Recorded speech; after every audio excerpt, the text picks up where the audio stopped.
Did you know that queer people are going back into the closet, especially as we age? That's according to an August 2023 Salon article. It's in part because of the 508 anti-LGBTQ laws at the state level throughout the country, per the ACLU. That makes retirement and retirement housing more specifically more unaffordable for us, increasing that pink tax. That's why you're listening to Queer Money episode 470 today, because we are kicking off our new Gay Retirement 101 series. Today we're sharing our favorite LGBTQ plus retirement communities around the country. So let's get on with the show. The mission of Queer Money is to financially empower the LGBTQ plus community. Join us in thanking Capital One for supporting that mission. So one of the pieces of feedback that we've been hearing from people as we're doing this Gay City series, analyzing the most affordable LGBTQ plus friendly city in each of the 50 states, all 50, some people are coming back to us and saying that there's the places that they want to live or places that are close to their friends and family are still unaffordable, even when we highlight these more affordable LGBTQ plus friendly cities. And a lot of people are having this fear and having this discussion with themselves and their partners as they approach retirement. Where can I go to retire as an LGBTQ plus person where I will be wholly accepted and is also affordable? I think, especially as these anti-LGBTQ plus laws are permeating throughout the country, that's just that those two just don't live together anymore. Yeah, and one of the things, interestingly, that we are finding is that the more LGBTQ friendly a place is, the more expensive it is, and the more blue it is, and the more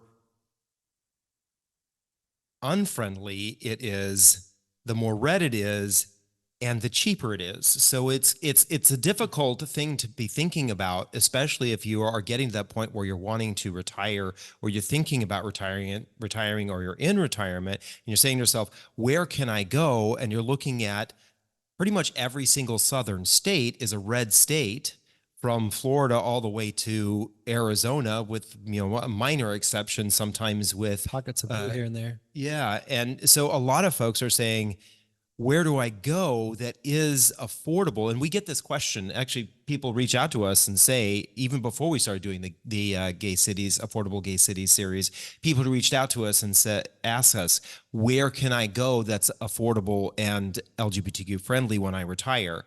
That's part of the reason why we're doing this. We did a YouTube video. I don't know if it was a short or a live or something. We titled it something to the effect of, there's a retirement crisis for LGBTQ plus people in America. And that was like 3 or 4 years ago. And I remember somebody chastised us for being overly dramatic.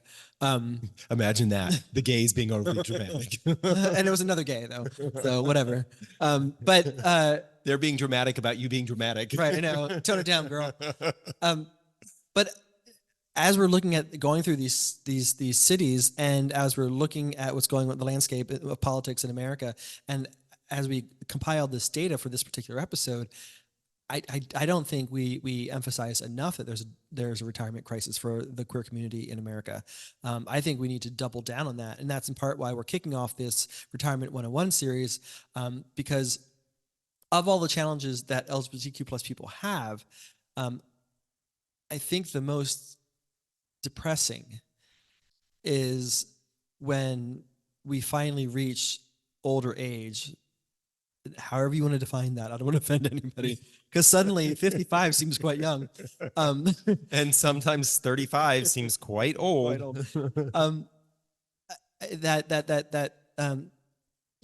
Some people are going back in the closet. A lot of us are living alone, don't have friends or family for support, don't have children, lost connection with whatever family we did have, or they all died for the last one standing. So it's just very sad that we go through our lives and there's a lot for us to be afraid of, and a lot for us to be concerned about, and that doesn't end when we get to older age. It almost doesn't end until you die, and that's what makes it kind of depressing from my perspective, and why I think that this particular series that we're going to kick off is so important, because I think our community needs more tools at its disposal. It needs about retirement planning, but more importantly, I think we need to start talking more about it. Now, I was excited to see that LGBTQ Plus Nation a couple of weeks ago did include a personal finance article in one of its publications. and I think it was written by Nick Wolney, so which is great. So that we're getting the conversation started. We need to expedite that, have more of that. But also think we need to double down on the discussion for retirement planning. There's a lot for us to be concerned about. Right. That's not to minimize other things we need to discuss, but I think retirement planning is really scary because none of us want to be that the old bag lady living in a box like Rose Nyland was afraid of becoming at one point. Right. And I think whether you're 18 or 81, living fabulously doesn't happen by accident. And all of us want to live fabulously. And I think that's part of the reason why it's important to not only have the conversation, but share the kind of data that we're going to be talking about today about what is available right now and what do we see happening in the future. Yeah, exactly. So before we kick off with giving the list of our top 10 cities or LGBTQ plus communities around the country, I want to re-emphasize the need for every LGBTQ plus person to get Dr. Sarah Zeff Geber's book, Essential Retirement Planning for Solo Agers. We interviewed Dr. Geber on episode 438 of the podcast, and it's a very well thought out, comprehensive book on how to design the retirement life of your dreams, or one that's within one that you can afford as you age. And she discusses different kinds of housing situations or community living, such as co-housing communities, home sharing, cultural specialty communities. And she talks a lot about retirement planning and all the various considerations to have while you're planning retirement. And that I think is the key. Have the discussion and start planning for what you want. Otherwise, you might not be happy with what you end up getting. Yeah. And I do remember when we interviewed Dr. Zeff Geber, one of the points that she made was that solo agers aren't just single people. No. That she and her husband consider themselves solo agers because they don't have children and they don't have what appears to be familial support when they get into their 80s and 90s, when they're older and need that kind of financial, or not financial, but familial support. And I think that that's one of the things that we as a community really need to pay attention to, is just because we don't have children, but we are married or in a relationship, doesn't mean that we're not solo agers. It really focuses on this idea of what does your support structure look like as you age. Yeah. And I know that a lot of us, especially as we age, we become a little bit cynical and we're like, I can do it alone, bitch. I'm all by myself. I'm my own girl. There's doctors, Dan Buettner, who's part of the Blue Zone studies. He has several books out about blue zones. Most recently, I'm reading his current book, The Blue Zones of Happiness. And he talks about how there's a sense of community is critical for all of our happiness, all of our quality of life, even if we consider ourselves introverts. We need to have some sort of sense of community. So, the fear that we're going back in the closet is one thing, but the fear of maybe cutting yourself off from any and all people, I think some people think that they're going to be able to sort of just do this on their own, and that there are all sorts of studies that come out that show that increases depression, it increases the chance of getting Parkinson's and Alzheimer's, all sorts of other medical conditions that can come up. So don't think you can do it alone. You need a sense of community, and if you want to have the sense of community and the lifestyle that you want, you need to plan ahead. So we're going to dive into our top 10 list of LGBTQ plus communities around the country that we are attracted to or appealed to ourselves for one reason or another. And they're all over the country. So they're not just going to be in the blue cities in the blue states. Yeah. I think one of the other things to consider when we're talking about this list, we are going to kind of grouping these into a cheaper side and a more expensive side of these. But one of the things that you will find, especially if you go out and search for LGBT or gay retirement communities, there aren't a lot of them out there. So we're highlighting 10 here. These aren't necessarily our top 10, but they're 10 that we decided to pull out of the list that we have found. Yeah, I think we wrote an article a couple years ago about all of the communities, and I'm just going off my memory here, so I could be wrong, but I think it was 22. Right. At that time, I don't know if that number's changed, but when you think about how many, 20 million LGBTQ plus people in the U.S.? Yeah, the estimates range. Well, currently the CDC says there's roughly around 14 million adults, 14 individuals who million are 18 and adults. older. That doesn't include individuals who are younger than that. But I think that when the age drops down to 13, they bump that number up to around 20 million. Wow. So that's a lot of us to cram into 22 communities. Yeah, we'll talk about those numbers later. Let's dive into our first facility here. This is one that is definitely on the cheaper side, and one of the things you're going to find on the ones on the cheaper side is that there's more responsibility on you than there is on the community. So our first one here is the Pueblo, which is in Arizona. It is a women's only mobile home and RV park in Apache Junction, Arizona. Apache Junction is a part of the Phoenix metro area. Phoenix did get a 100 out of 100 on HRC's Municipal Equality Index. That index, if you're not familiar, basically gives a score to cities based on how welcoming their policies are for LGBT folks and how much the city itself does for the community. So And Phoenix, those are city policies, not necessarily state policies. exactly. And I don't know, I didn't look. Is Arizona one of the flag states? It's for- not. It's not. What we're talking about is HRC did recently put a number of states under what they call state of emergency because the states are enacting laws at the state level that may supersede the laws at the city level. This is specifically happening in red states. Tennessee is one of them. I think all of us know about how tough Tennessee is right now for LGBT folks. But what we're highlighting here is a location that is focused on women only. It is an RV and mobile home park, which means you either bring your own RV, your own mobile home, or you rent one that's already there. It is a private community that is located in the greater Phoenix metropolitan area, but it is specifically for 55 and older individuals. It is a supportive community and a beautiful scenery. But when it comes to the costs, it is relatively low. You can rent a lot on the site there for anywhere from about $635 to $775. That's what we could find right now. A month.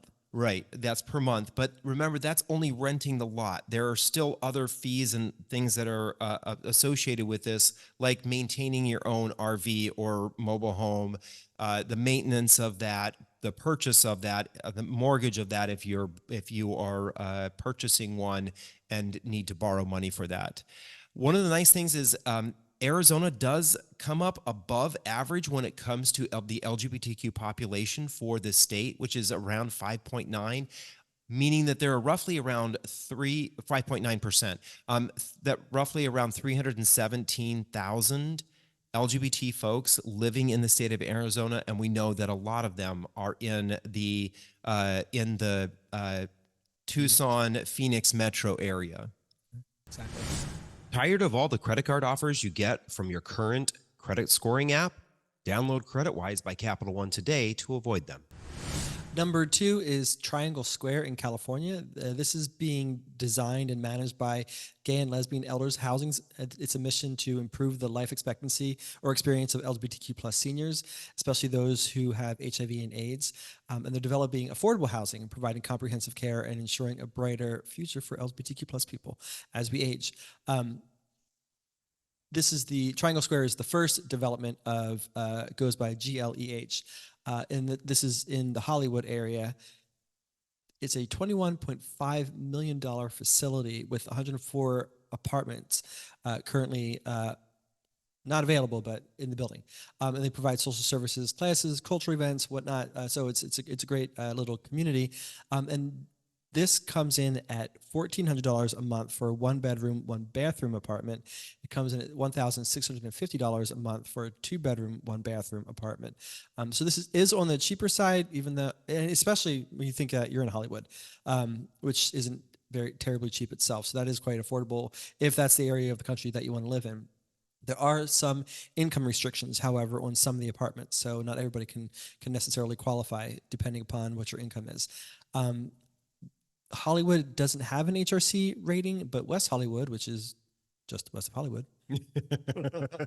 it did score a 100 out of 100 on HRC's Municipal Equality Index. Yeah, and it's a gay mecca in this A state, bit. in the city of Los Angeles, in the state of California. One of the things you will know on these types of communities, the cheaper they are, the more affordable they are. Typically, that is because they are being subsidized in some way, and because of that, these are places where they will have some income restrictions. So don't think that these are all just cheap places that all of us can go to and live there.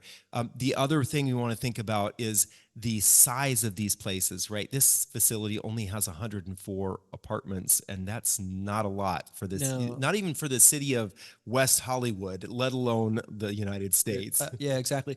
And I think we're looking at, we didn't write down the square footage here in our notes, but I think you're not even pushing 1,000 square feet in either of these apartments, right? No, definitely. These are definitely designed to be low cost, small units so that they could get as many into the building with the funds that they had. Yeah. So it really is, this is when you want to think about it, this is a social service driven facility. All right, let's go to another cheap place.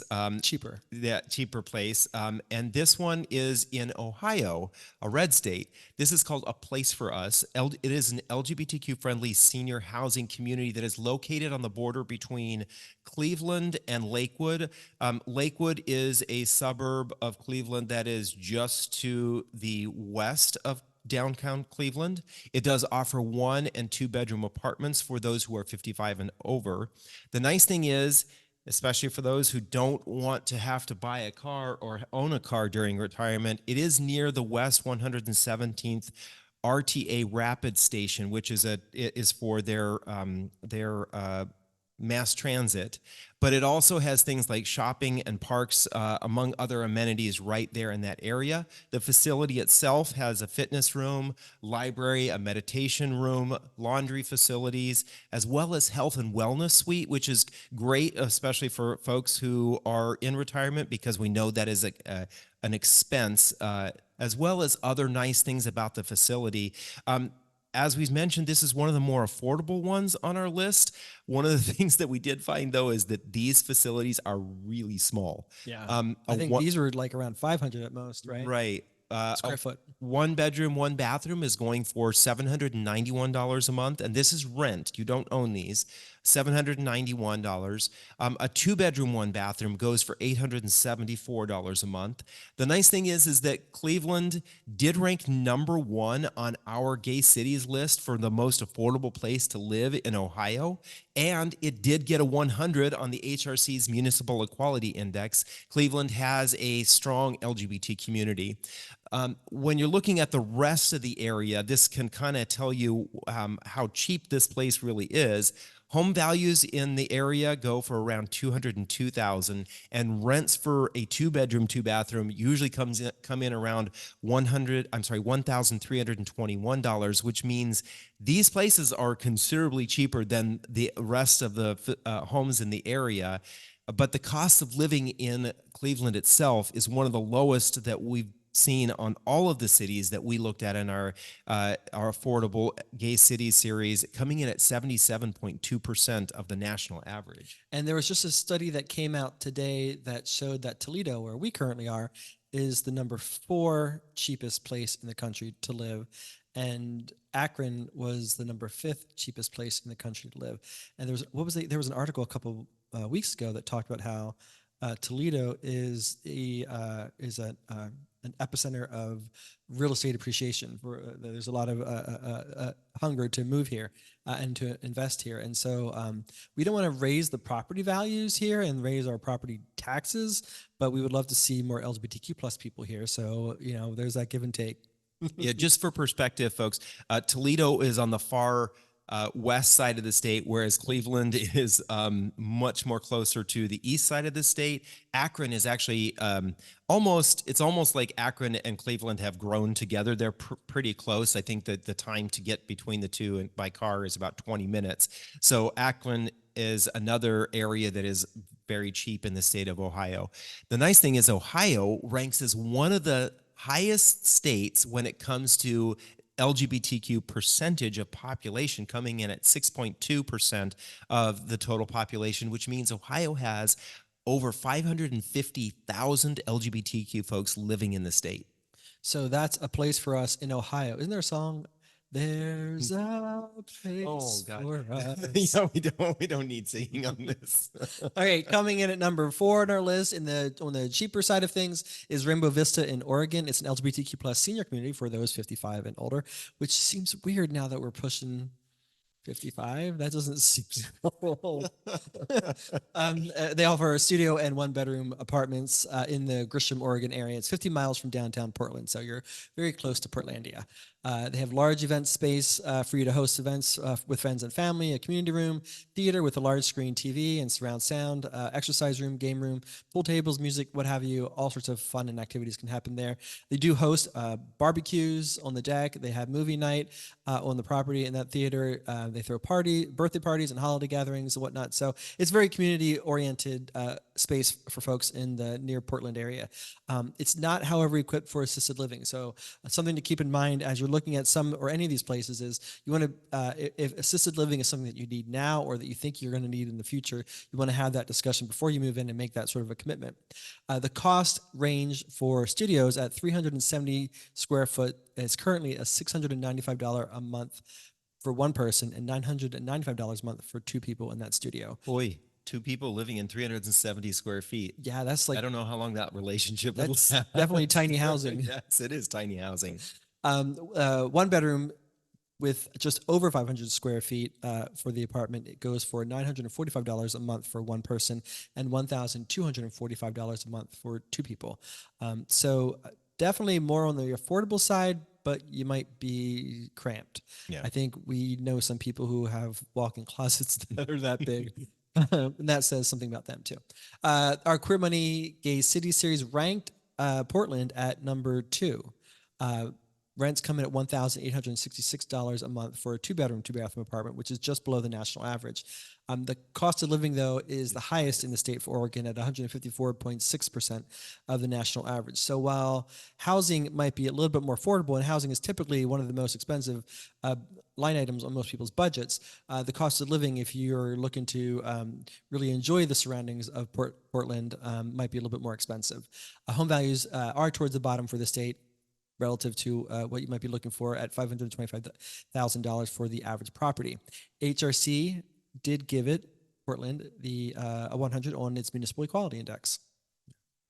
All right, we're going to stick with the Midwest here, and we're going to go to... Stick with the Midwest. We just came from Oregon. That's true. But I was talking about, I was talking about Ohio. Stuff that David talks about. We're going to talk about Chicago. In Chicago, there's a facility called Town Hall Apartments that is the first LGBTQ-friendly housing complex that was built in Chicago. We don't know if there's a second yet, but this facility was built with $23.7 million of funding. It is specifically designed for individuals who are 55 and older. It has 79 units that are a mix of affordable 1-bedroom and studio apartments. And the nice thing is this is right in the gay district. This is in Boys Town, right? So if you want to be in that and around those kinds of facilities and services, this is a great spot. Town Hall Apartments is a joint venture project between Heartland Alliance and the anti-poverty group that developed and manages the property, and the Center of Halstead, which is Chicago's LGBT resource and cultural center. So this is one that was really specifically built by the community there. So it really kind of is for people who are living in Chicago. It's not necessarily for folks across the country to come to. This is for folks who are in Chicago. It's designed that way for the aging community there. And you'll find that, again, on some of these more affordable ones, this is the kind of services that are being provided by the community for the community. The nice thing is Chicago is a great city. It did come in at number 3 on our gay cities list when it came to affordable and friendliness for the state of Illinois. It was behind Champaign and Rockford, which were number 2 and number 1 respectively. The other nice thing here is that Chicago and Illinois in general, especially the closer you get to Chicago, are somewhat of a LGBTQ mecca for folks in the Midwest. But Illinois' overall LGBTQ population comes in at 4.5%, which means there are roughly around 447,000 LGBTQ folks living there in that area, with the vast majority of them really close to Chicago. Yeah, and that's according to the CDC and the Williams Institute, a recent report that came out by them. And is that for 18 and over, or It is for 18 and over. Okay, so we're going to migrate now to the more expensive locations. If some of those square footages kind of scared you, we're going to go to some places that are a little bit maybe bigger, but they come with a bigger price tag. And I think some of these are quite surprising. I think they're going to be quite startling for folks. And I think herein lies the reason why we need to have this discussion, and herein lies the reason why we're starting this series. Because if some of that seemed a little bit too cramped for you, it seemed like it's not going to suit your lifestyle or your expectations or your standard of living that you have today, then that underscores the need to have the retirement discussion. As David said, there are 2.4 million LGBTQ plus seniors who are over the age of 50, and that's expected to jump to 5 million or double by 2030. With only 22 potential, give or take, 1 or 2 facilities here and there for the LGBTQ plus community to migrate to, retire, and get some sort of support and community and assisted living as we age. That just, there's a lot of people for little space, and that just, supply and demand means that's just going to be expensive. Exactly. Yeah, we all know the idea of supply and demand, right? We experienced it, and we are still experiencing some of it in relation to inflation in the United States. A lot of the reason why things got expensive was in part because people weren't working during the pandemic. They weren't creating the products, and because the products weren't being created, there was a short supply, and that meant that they could charge more for the things that we actually truly needed. And that is probably what is happening or going to happen here. Even if the number of facilities were to grow tenfold, we're still only talking about adding several thousand more rooms, right? We're not talking about adding hundreds of thousands or even millions of more rooms that LGBT folks would want to be in when they want to be in their community. Granted, not everybody is going to say, I'm going to sell my house or ditch with the apartment that I'm in when I get to 55 or 60 or 65, but we do know that a percentage of us will, and there's just not a whole lot of space for them. And that means that these facilities, most of them, especially the ones that are for-profit facilities, unlike maybe the one in Chicago and the one in Ohio, a lot of these are for-profit facilities, and that means in order to cover their costs, they will have to raise prices. And if there's a high demand, they can raise prices, right? So that's one of the things that we need to think about is the cost of retirement is going to get more and more expensive the older we get. And that's why, that's why we need a retirement plan. We need retirement investing strategy. We need to create cash flow that generates cash flow while we sleep. And we'll be talking more about this in the coming months. So the first in our more expensive side of this equation is Fountain Grove Lodge in California. This is in the Santa Rosa area, and Santa Rosa scored an 87 out of 100 on the Human Rights Campaign Municipal Equality Index. This is ideal for residents who seek a combination of independence and fun. Hey girl, that's me. It's the first. I don't know about you being so independent. That depends on the day. This is the first LGBTQ plus senior community in the nation to offer 5-star living with personalized care as needed. So that just, there lies, it's expensive. Yeah. So what's right. 5-star living? That includes gourmet dining and concierge service with spa treatments and housekeeping. They have chocolate and wine parties. I mean, I don't know if I have to read any more about this, as well as pride events. So that's 5-star living. And I think this is the retirement, like what I just described there is I think what a lot of us would like our retirement to look like, right? And I think a lot of us maybe falsely expect that's what our retirement is going to look like. But as David said earlier, that's just not going to happen by accident, right? If that's the retirement you want to have, you're going to have to work for it, regardless of how much your income is.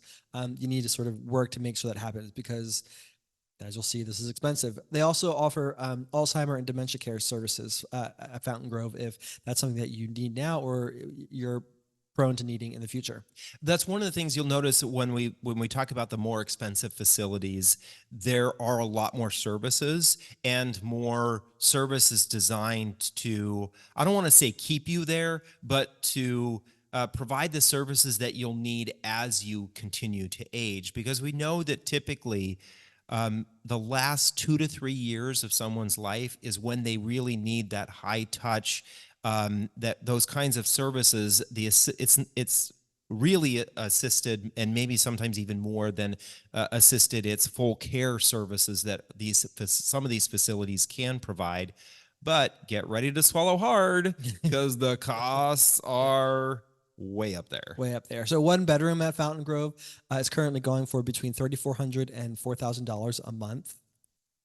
A two bedroom is currently going for $3,700 to $6,500 a month, and that doesn't include additional costs if additional services are required. So that is expensive. I mean, I think nursing home costs on the cheaper end are $8,000 a month with additional services being paid for accordingly. So if that's the kind of life you want to have in retirement, and I think we kind of all probably do, start budgeting accordingly. California's LGBTQ plus population is probably not going to surprise anybody. Per the CDC as well as the Williams Institute of UCLA, is about 5.1% of the California population, which is 1.5 million LGBTQ plus people. What's interesting about that is I think that when you rank them 1 to 50, percentage-wise, California comes up at number 38. Wow. For percentage of population that identify as LGBTQ, which really is, I think, to me, is really surprising. Yeah, there's a 1.5 million LGBTQ people living in the state, but that there are states like Ohio and plenty of other states that are blowing them away when it comes to the overall percentage of individuals. But does California have the highest number of LGBTQ plus people? As a state, it does, but that's in part, I think, because it is the most populous state in the country. Yeah, that'll do it. And you'll probably see here, we're moving into, for some of these facilities, we're moving into more desirable places to live in retirement, especially if you're thinking about want somewhere that's a little more, that's sunnier and warmer and has a little bit more outdoor life, those kinds of things. That's what you're going to find with these facilities. And that's what makes them a little bit more expensive. Yeah. All right. Number 7 isn't necessarily a facility. Number 7 is a whole city, the city of Wilton Manors, Florida. Wilton Manors was designated as the second gayest city in the United States in 2010. And it has continued to maintain that label because a lot of queer people seem to, when they migrate to Florida, end up going to Wilton Manors. If you're not familiar, Wilton Manors is just north of Fort Lauderdale. It is just a very gay city. There's been a strong gay presence there for a long, long time. As a matter of fact, in the late 80s, they had a city commissioner who came out. The city has also had a mayor that identifies as LGBTQ, and this happened all the way back in 1988. And since then, they've had a number of other individuals, vice mayor and councilmen, who are council people who identify as LGBTQ. In 2018, it had an all LGBTQ city commission. That's how gay it gets. And it's the only other place besides Palm Springs to actually have a city where everyone in the city commission identifies as somebody in the LGBT community. The thing with Wilton Manors, because it is a whole city, it is not specific facilities that we're talking about here. Wilton Manors is a place where you go and you purchase a home. For a lot of people, you're going and you're purchasing a home, although it does have a lot of assisted living facilities in in Wilton Manors, almost 150 of those. We don't know specifically how many of those designate themselves as LGBTQ specific or welcoming, and because of that, kind of didn't really focus on any facilities right there. The nice thing is that HRC did give Wilton Manors a 100 out of 100. It's kind of hard not to when you have a bunch of Those gay LGBT people. folks running the city, right? But that said, Florida is under a state of emergency according to the HRC because of Ron DeSantis. Yeah, exactly. Just for some perspective, home values in the area come in around $590,000. Rent for a 2-bedroom, 2-bathroom right now is running around $2,100 a month, and the cost of living is around 110% of the national average. So it's slightly elevated when it comes to the cost of living, and that probably means there aren't a lot of cheap places to live. It is a little bit more expensive to live there. Yeah, so Wilton Manors came in at number 2 on our gay cities most affordable LGBTQ plus friendlies list. Number 1 was a tie between Tampa and St. Pete, which is kind of right next to each other, right? Yeah, those two are next to each other. They're on the Gulf side of the state. Wilton Manors is on the other side. Yes. Coming in at number 8, we're finding ourselves in Massachusetts as the residents at Seashore Point. It's a 55 plus community. It's comprised mainly of singles and married couples, gay and straight, working and retired, all sorts of people, but it's very welcoming and inclusive. It's 2 blocks from the commercial street, which it's just a quick drive from the beach. So that's all I really need is the beach. Right now, according to our research, specific units, the cheapest are starting at $395,000 for a 1-bedroom, 1-bathroom, 630 square foot apartment. That's pretty small, but Yeah. it's also a facility where you're purchasing them, right? Yeah, exactly. And on the larger side, you're looking at $500,000 to $600,000. So you're pushing the $500,000 mark. And then that doesn't include HOA fees, which can range between $741 to $1,389 a month. All that said, it offers maintenance-free living to better enjoy the Provincetown restaurants, arts, cultural centers, events, facilities, festivities, and all that combined. So we all love P-Town. It's a vacation spot for many of us, but you're gonna have to pay for it. Yep. It's expensive. The area itself, P-Town, did get a 100 out of 100 on HRC's Municipal Equality Index, but it's also an area that is basically considered pretty expensive. Housing there is higher than Boston, and rents are about the same. Housing costs, if you're purchasing a home, is higher than Boston. Rents are about the same as Boston, and the same thing with the cost of living. So this is probably a place people who in the Northeast may want to think about when they're thinking about retirement planning, or at least using this as a touch point. The nice thing is Massachusetts is the gayest state in the country. Yeah. Right? Yeah, when we were doing the Gay City series, when that came up, I was surprised to find that out. Yeah, it's the only state in the U.S. where every single county has an LGBTQ plus population higher than the national average, which we said in the Massachusetts episode, which is just crazy. But I guess when you think about how open and accepting and inclusive it's been, I mean, it was the first state to legalize same-sex marriage, right? Right. So I mean, that just kind of portends how inclusive and accepting it is of the community, and maybe just naturally people gravitate there. But you just don't hear when you're talking about like the hot spots for LGBTQ plus people to live. It's always like Chicago, New York, California, specifically San Francisco, maybe Portland or Washington, and Washington D.C. of course, but it's just Massachusetts doesn't come up a whole lot, which is very weird. However, that said, 6.5% of the of the Massachusetts community is LGBTQ plus. That's pretty crazy. Yeah. That's 356,000 LGBTQ plus people. Yep. Well, and we know a lot of them are living in the Boston area. But actually, as you pointed out, it is spread across the whole state. And it wasn't Boston that was our most affordable LGBTQ plus friendly city. That was No, I don't remember off the top of my head. Worcester. Worcester. Yeah, Worcester. that's right. Yeah. All right. Now we're going to move to a state that, again, is one that a lot of people don't necessarily associate with being an LGBTQ-friendly state, but this is the state of North Carolina. It's a state that is getting a massive influx of people right now. And when people move, LGBT people go with them, right? So we're looking. Because LGBTQ plus people are people too. People are people. All right.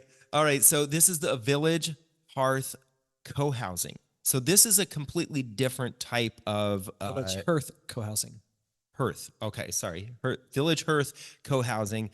This is a different type of facility, and for that reason, there's some additional expenses associated with this. This is really a city or a place where the community designs and decides what the community looks like. It's not pre-planned by some organization or some corporation. BlackRock. But this has been designed by the people who live there. It's a 15-acre woodland area, just about 20 minutes from downtown Durham.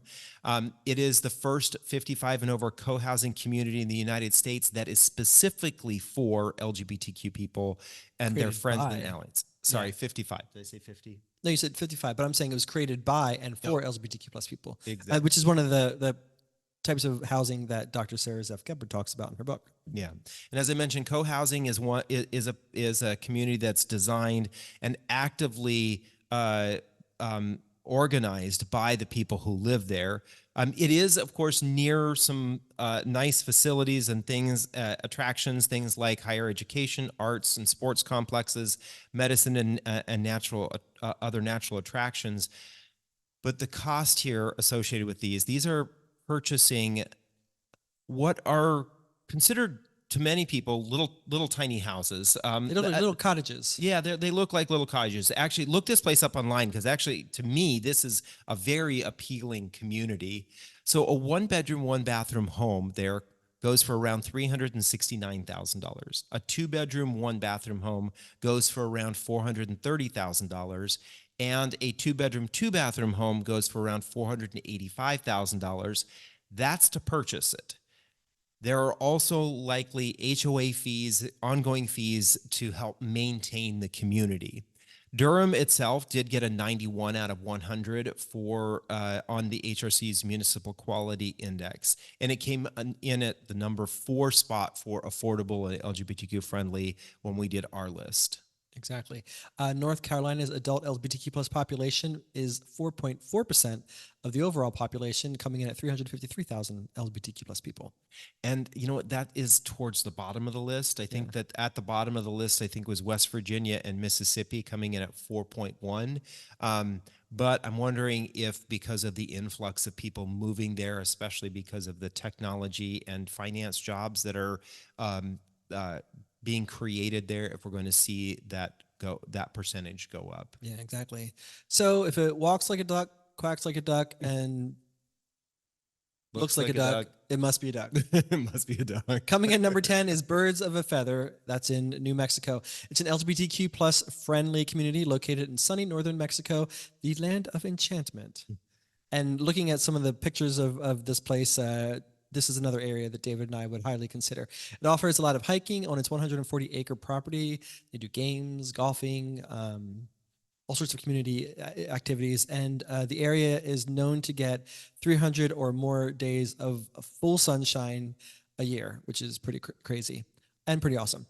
It's just outside the village of Pecos. It's 30 minutes east of Santa Fe, which is in the foothills of the Sangre de Cristo Mountains. Santa Fe, for those of you who have been there, is gorgeous and amazing. A lot of great things to do there. It's got the Georgia O'Keeffe Museum. 10,000 Waves is also there, which is a Japanese-inspired hot springs and spa that David has been to once, but never has taken me. It's beautiful and amazing. Yes, I did go there long, long ago. Yeah, exactly. So in this area, this is another one of those areas where you're actually buying the land. And then you can build a house on top of that. So just to buy the land, the prices range from $89,000 for a plot to $250,000 a plot. And there are occasionally houses that are available that are already pre-existing and on the plot to purchase. Right now, there's one that's available. It's a 2-bedroom, 2-bathroom house going for $700,000. Yeah. And it looked very cute looking space. Yeah, one of the things I did a little digging around on the website. One of the things that's interesting here is uh, in this community, you go in and you purchase a plot of land. The land has all of the utilities hooked up in. Actually, I take that back. There are some lots that do not have a sewage system, which you do have to install, but the rest of them have all the facilities or utilities that you need.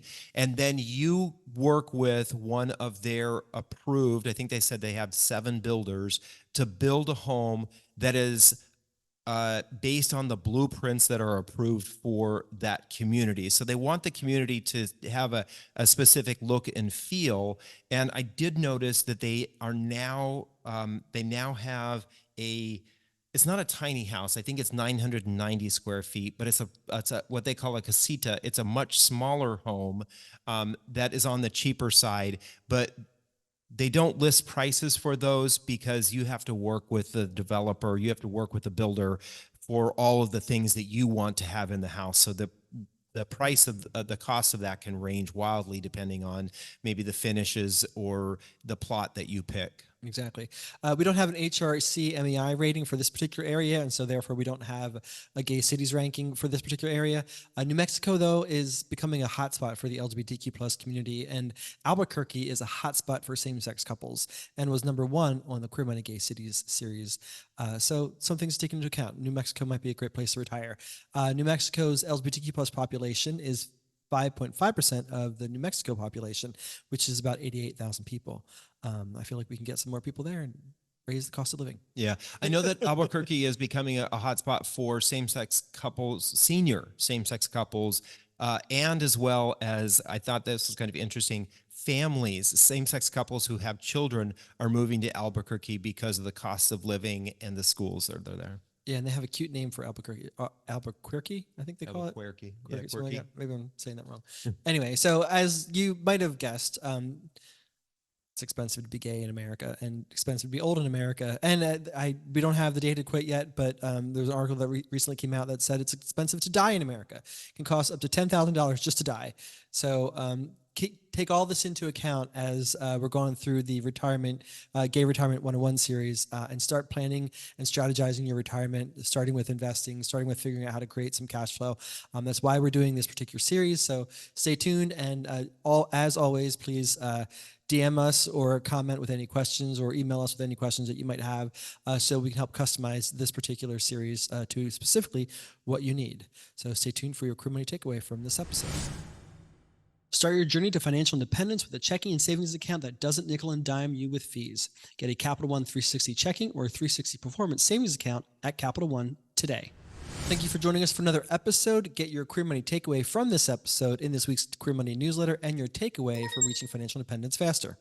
Also, join us on Thursday when we share the most affordable LGBTQ plus friendly city to live in Connecticut, and next Tuesday when we have a regular show. Thanks, and have a great week.